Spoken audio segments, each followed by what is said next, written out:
Good morning, everybody. My name's Matt, and welcome back to the channel. Thank you so much for watching. Today, really excited to finally get a new set of wheels on my Mustang. This is a 2019 EcoBoost Performance Pack Mustang. It is a 6-speed manual car, and it's my daily driver. I love this car, but to be honest with you, the Performance Package wheels that come on the EcoBoost, while they look pretty cool, they don't have really the offset and everything to look more flush, and these wheels actually have Blizzak tires on them because I've been driving the car through the winter. So today we're gonna get swapped to a super hella JDM like fast boy wheel. I'm kidding, they're not like hella JDM or anything, but they are Japanese wheels. Let me show you those right now.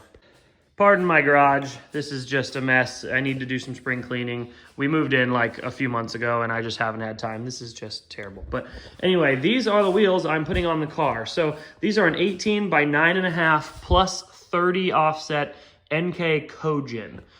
They are a pretty neat wheel, and actually, for those of you who saw some of the other videos, they came on my blue RX-8. Now, they looked pretty cool on that car, but I didn't really want that like aggressive of an offset for what is eventually going to be a track car. Here you can kind of see it there. So I put a different set of wheels on that car. Funny enough, these wheels are actually the right offset. Well, they're close anyway. The offset should work on my Mustang, and they are the right bolt pattern. So I'm gonna put these wheels on this Mustang, and we are gonna show you guys what the finished product looks like. So let's get started. This would be a really quick video, fun little before and after to show you guys like just what this car looks like.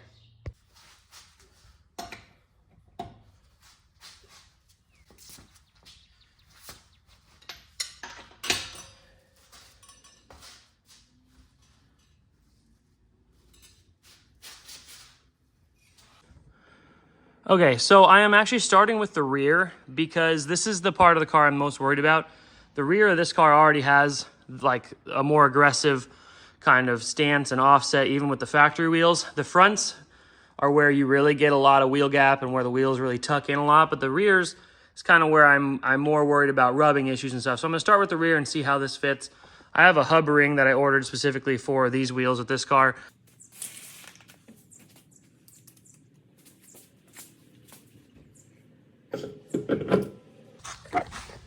One other thing I wanted to mention is I have these awesome new Muteki Monster lug nuts for the car.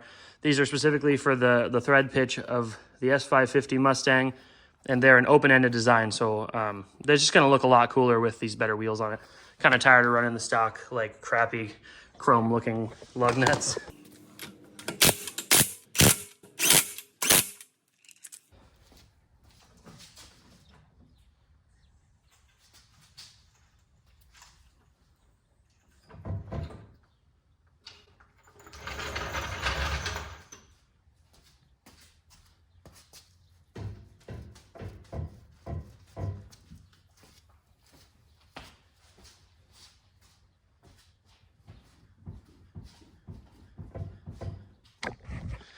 Okay, so it looks really good, but these tires are obviously a lot shorter than the factory ones, and especially a lot shorter than those tall Blizzaks. This wheel gap is huge.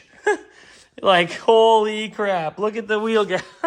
This thing needs lowering springs ASAP, which luckily I do have. I have lowering springs. They are sitting up in some boxes, and we're gonna get those installed very soon. I think it will settle ever so slightly when I drive it, but this is still just way too much wheel like gap. This is crazy. So gonna definitely need to get some lowering springs on it. The lowering springs are supposed to lower it about 2 inches, which I think should help quite a bit with this look. But one thing that I am happy about, even with the 5mm spacers, it does not look like it's ever going to rub the fenders. The rear is definitely a little bit more aggressive back there, as you can see, but it's not bad, and I don't think it's ever gonna rub. So all right, let's get the other side on and show you some glamour photos of what it all looks like afterwards. Okay, the car's on the ground, and while it does have a cooler stance, especially from an offset point of view, the tires do show a massive wheel gap now. This is a lot more like stock wheel gap. I don't really like that. The reason it's there is because I dropped down to an 18-inch diameter wheel, and even though I have a 245/45 tire, Like the sidewall's taller on this tire, but the wheel's smaller than original. So we're pretty much back to original style of wheel gap. But that will be solved in a further video, so don't you worry. Okay, now some of you tire snobs out there are gonna be wondering why I'm running a cheap Century all-season tire on this car. This is in fact a 2019 Mustang, rear-wheel drive sports car, makes 300 horsepower. You know, most people would say run like a sticky summer tire. The reason I'm not doing that, one, is because I got these tires really cheap. They're almost brand new takeoffs that I got on a different set of wheels that happen to fit these wheels. I literally spent $100 on these tires when all said and done, including mounting. So that's super cheap, first of all. Second of all, I bought these because I drive about 20,000 miles a year on my daily driver.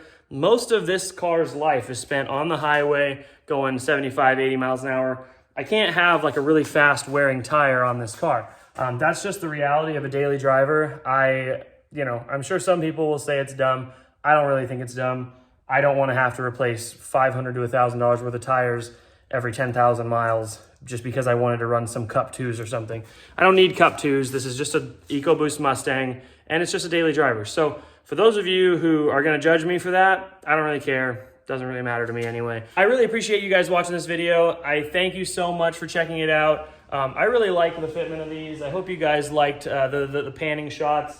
The only thing I need to do now is install my lowering springs. I have a set of Cobb lowering springs that I'm gonna install on the Performance Pack shocks.